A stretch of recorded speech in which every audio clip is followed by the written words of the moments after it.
28e édition du Festival des musiques sacrées du monde se poursuit ici à Fès. Nous sommes à mi-chemin donc de cette 28e édition, l'occasion de faire un premier bilan et pour le faire, nous avons le plaisir et l'honneur d'accueillir aujourd'hui Abdrafi Azouitine, président du festival mais également président de la fondation Esprit de Fès, organisatrice du festival. Abdrafi Azouitine, merci beaucoup d'avoir accepté notre invitation. Donc à mi-chemin de cette 28e édition, quel bilan vous faites? Écoutez, un bilan de la vie unanime très positif.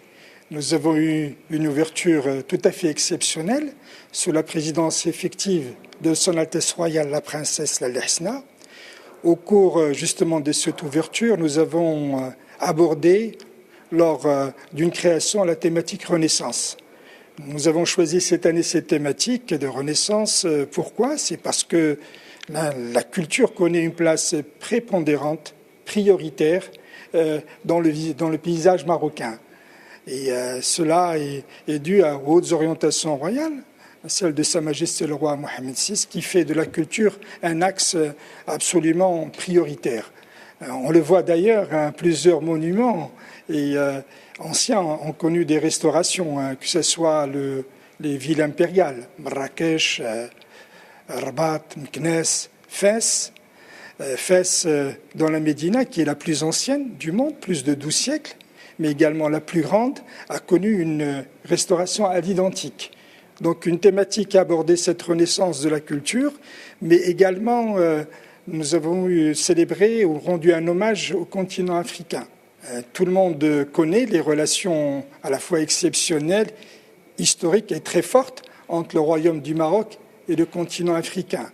Et nous avons donc eu le plaisir et l'honneur de recevoir plusieurs troupes artistiques africaines et nous allons continuer à renforcer cette mise en avant de la culture du continent africain. Le festival sera donc une plateforme au bénéfice justement des pays africains. L'idée est de montrer justement, de faire rayonner encore plus ces traditions millénaires à la fois de chant et de musique sacrée du continent africain.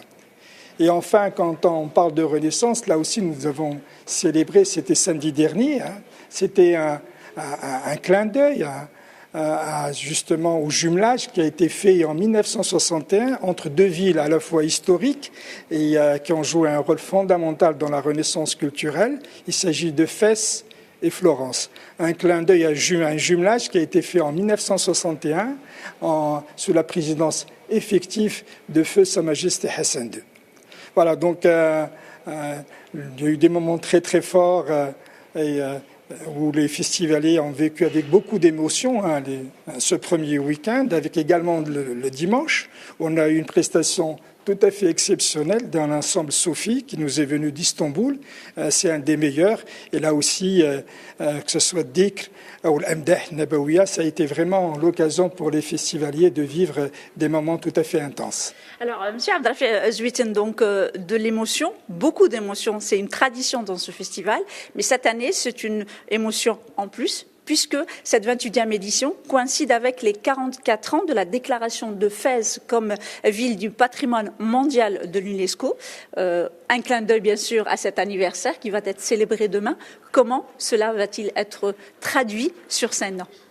Effectivement, Fès, donc, ça va être le 44 années de son inscription au patrimoine de l'UNESCO et donc nous allons célébrer cette inscription donc demain jeudi avec un moment là aussi tout à fait exceptionnel. Il s'agit d'environ plus d'une centaine d'artistes marocains qui nous viennent des différentes régions du royaume et qui vont se produire à la fois sous forme de chorale, mais également de mise en avant de la tradition musicale andalousienne, maghribienne, qui est vraiment très très connue.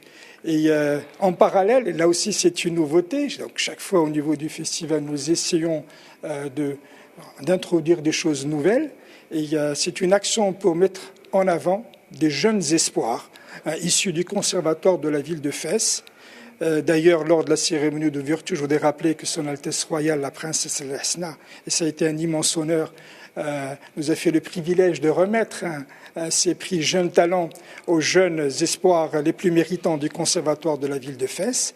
Et donc jeudi, pour célébrer ces 44 ans de l'inscription de Fès au patrimoine matériel de l'UNESCO. Donc plusieurs jeunes vont se produire, on va leur donner l'opportunité de se produire sur la scène de Genensbiel.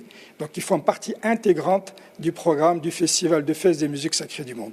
Est-ce que cette invitation cette année pour célébrer justement ces 44 ans va devenir une habitude et donc vous allez travailler en étroite collaboration avec ce conservatoire pour qu'il y ait toujours une place à ces jeunes lors de vos prochaines collaborations et comment justement vous comptez travailler comment vous avez travaillé avec le conservatoire pour cette édition et justement pour ces 44 ans de la déclaration de Fès au patrimoine mondial de l'UNESCO? Nous avons essayé justement d'ouvrir le festival donc aux jeunes et c'est une action qui pour nous est tout à fait essentielle. C'est donner l'opportunité donc aux jeunes d'assister donc aux différents spectacles du Festival de Fès des musiques sacrées du monde.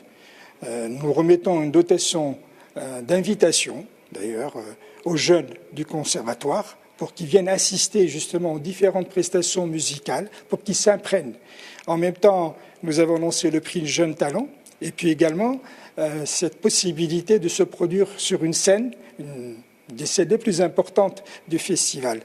Et je voudrais également rappeler que là aussi, ça fait partie de l'ouverture du festival, donc également aux étudiants. Vous savez que Fès, la région de Fès-Meknès, abrite un pôle universitaire très important, avec 5 grandes universités. Et là aussi, nous avons mis en partenariat avec les présidents de ces universités la mise en place d'une dotation d'invitation pour les étudiants les plus méritants. Ça fait partie des actions donc d'ouverture du festival aux jeunes, aux étudiants, et nous allons poursuivre et renforcer cette action-là à l'avenir. Alors, Abdelhafiz Witten, le festival, c'est 28 éditions, mais il a été créé en 1994. Bon, il y a eu la petite parenthèse Covid. Bon, j'espère qu'on va finir avec cette histoire de Covid. Mais 28 ans, c'est bientôt les 30 ans. Moi, c'est déjà, il faut y penser. Le festival, au bout de ces 28 ans, a quand même présenté des artistes. Vous nous avez fait découvrir, je dirais presque le monde entier, des musiques qui nous viennent de partout, qu'on découvre. Chaque année, on est surpris. Comment le festival, au fil de ses éditions, est devenu si fédérateur. Il nous surprend tout le temps. Et je pense, est-ce que les 30 ans, vous allez encore nous surprendre? Même s'il nous reste encore 2 ans, mais 30 ans, ça se prépare déjà, j'imagine. Je voudrais rappeler que le festival, dès le départ, c'est un événement qui a été donc créé conformément aux hautes orientations royales. C'était pour promouvoir le dialogue des cultures, le dialogue des religions, l'esprit de paix et de tolérance, l'ouverture sur l'autre. Et au fil des années, ce festival est devenu un événement fédérateur. Le festival n'a pas pour but juste de produire des concerts, mais nous essayons vraiment de faire en sorte que ce soit des moments tout à fait privilégiés, exceptionnels, avec des artistes et des musiciens qui nous viennent des différentes régions du monde, de différentes cultures, de différentes religions, où il y a des échanges à la fois d'expériences, mais également des moments où la spiritualité prend toute sa place. Donc Fès est aujourd'hui reconnu sur le plan international comme étant l'événement le plus fédérateur et celui qui contribue justement à faire en sorte que ce soit un moment de paix, de dialogue et de culture, des valeurs que notre pays incarne si bien. Alors, une toute dernière question et vraiment très brièvement. Je vous le disais, chaque année, le festival réussit à nous faire découvrir plusieurs univers, plusieurs créations. Sur la même scène, on voit de l'opéra, de la chorégraphie, de la poésie. L'exemple d'hier du compositeur, donc Benjamin Tahir, qui est d'origine marocaine et qui découvrait pour la première fois son pays d'origine. Donc il y a aussi ces émotions. Comment le festival réussit chaque année à surprendre, à aller à la rencontre justement de cet univers méconnu, mais qu'on découvre ici sur nos terres marocaines, très brièvement. C'est une recherche très poussée, très fine. Comme vous le savez, chaque année, nous avons une thématique consacrée. L'année dernière, je le rappelle, c'était à la quête de l'esprit de l'Andalous et l'Espagne était à l'honneur. Cette année, donc, c'est Renaissance. Donc, chaque année, c'est une thématique nouvelle. Et en fonction de cette thématique, nous essayons de rechercher des artistes qui vont étonner de différentes régions du monde. Hein. Il y en a qui viennent de Mongolie, de l'Asie, du continent américain, du continent européen, bien entendu du continent africain. Et nous essayons de créer des fusions entre artistes. Et chaque fois, donc à chaque année, il y a une recherche extrêmement poussée pour faire en sorte que, justement, des festivaliers découvrent quelque chose de nouveau.